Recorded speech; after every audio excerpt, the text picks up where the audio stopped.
All right, this is my first video here. We look right into the Mr. DeVille close up. All right, this is a response to a video by a kid who's commenting on the Oscar Grant murder.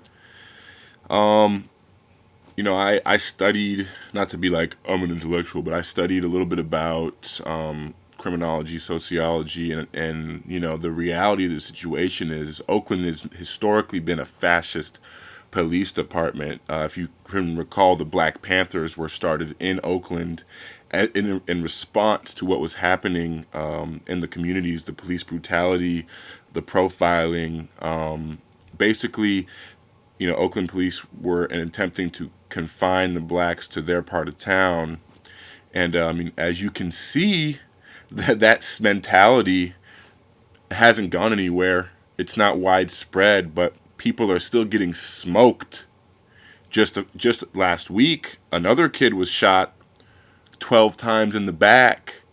So, you can try to rationalize where the police are coming from or what you think, the situation was with the kid. The reality is black life is not worth very much to police. And I agree with anyone who refuses to be under the thumb of a fascist, repressive organization who targets you, you know, who is just trying to live. We don't know the circumstances of the case or how this person died, but I'm a black man. I'm just trying to live in this country like anybody else. I have a right to.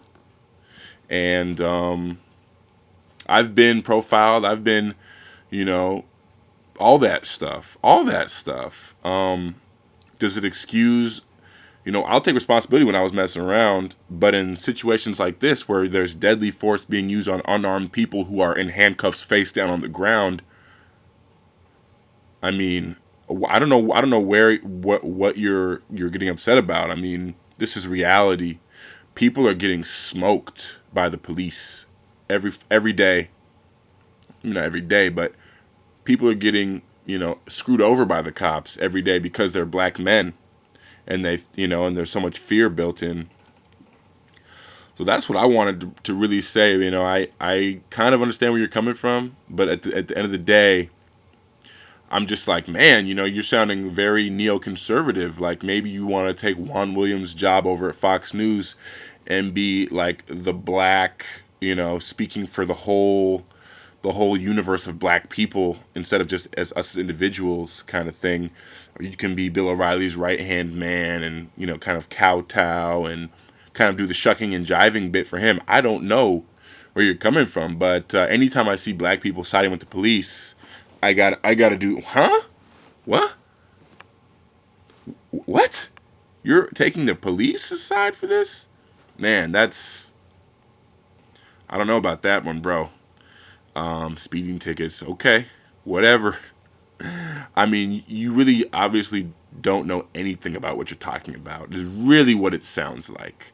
You're not really thinking critically. You're just reacting, trying to get a reaction out of people because, if you really take the time to think about the larger problem here, you will realize that it's not about, black people not taking responsibility. It's about, the system that we live in limits so much of what we do on a day-to-day basis. We are all, actors in that system, reacting to things in our environments. And, no one wants to go into a life of crime. But when you have no opportunities, when you have nothing else, you have to survive. It's survival mode on a most basic level. And I don't know, it just upsets me when I see other young brothers who seem to be thoughtful people coming out and just bringing zero insight, just nothing, except being like, the good black man. Oh, I'm going to just, I'm just gonna go ahead and challenge what I think the status quo. Or what's your deal, bro? Yeah, that's the way I feel. I think that's whack. Kind of shameful. But you're entitled to your own opinion. Obviously, you're entitled to your own opinion. And tell me what you think. But I think you're kind of like giving too much. You're failing to see the level of injustice when a police officer becomes the judge, the jury, and the executioner all in one shot. You know, when a police has taken the liberty, let's say, in deciding your fate for you, and that I can never stand for that shit. And it kind of outrages me to think that you don't see that, or that doesn't anger you, that somebody can take your life and that's it. And just because you're black, somehow your life is valued less, and you're not allowed to be angry or be you can't you're not allowed to express your outrage, or the family can't grieve, like you're attacking the family for grieving, or in any of these cases. It's just really petty. And the comments that have come at you have been justified, because when you come out and say something that flagrant, disrespectful to all parties, people are not going to appreciate that, and I'm one of them.